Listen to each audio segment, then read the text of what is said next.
इसे लंदन से ताल्लुक रखने वाली कंपनी ने डिजाइन किया। इस पुल की लंबाई 2600 फुट है। अतालवी रोमानवी शहर वेनिस में मौजूद आल्टो ब्रिज, जो 16वीं सदी में तामीर हुआ और अब तक का दुनिया का सबसे कदीम पुल है, इसकी खूबसूरती भी देखने से ताल्लुक रखती है। ये वेनिस में ग्रैंड कैनाल पर वाक़ है। नाज़रीन, दुनिया भर की तरह पाकिस्तान में भी मुतअद्दिद मकामात को एक दूसरे से मुंसलिक करने के लिए हवा में मुअल्लक पुल तामीर किए गए हैं, जो खूबसूरत होने के अलावा खौफनाक भी हैं। इन पुलों के खौफनाक होने की वजह कहीं बुलंदी है तो कहीं खस्ता हाली। अशकुमान नामी पुल पाकिस्तान के शुमाली इलाके वादी गजर में वाक़ है और इस पुल की मदद से इस वादी के गांव अशकुमान तक रसाई मुमकिन होती है। पुल खतरनाक जरूर है, लेकिन ये मकाम इंतहाई खूबसूरत है। अगला पुल डेन्योर के नाम से जाना जाता है और ये पाकिस्तान के हवा में मुअल्लक सबसे तवील तरीन पुलों में से एक है। ये पुल गिलगित और डेन्योर को आपस में मुंसलिक करता है। इस पुल की तामीर तकरीबन निस्फ सदी कबल की गई थी।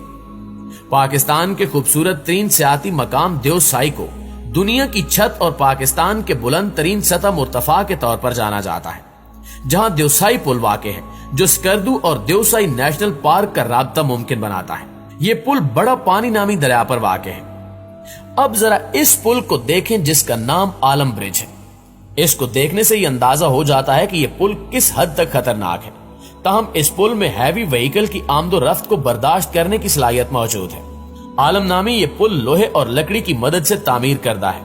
ये पुल गिलगित और बल्तिस्तान के दरमियान रूट मुहैया करता है। इसी तरह वादी हुंजा में वाक़े हुसैनी पुल न सिर्फ हैरत अंगेज है, बल्कि दुनिया का खतरनाक तरीन पुल भी है। लकड़ी के तख्तों से बने इस पुल की मदद से बैरूत झील को पार किया जाता है। इस पुल से गुजरते वक्त इंतहाई होशमंदी की जरूरत होती है, वरना इंसान बड़े खतरे में भी फंस सकता है। जी तो मुअज़्ज़िज़ दोस्तों, ये थी हमारी आज की वीडियो कैसी लगी कमेंट करके हमें जरूर बताइएगा। इंशाअल्लाह आपसे मुलाकात होती है अगली वीडियो में। तब तक अपना और अपने प्यारों का ढेर सारा ख्याल रखिएगा। अल्लाह निगहबान।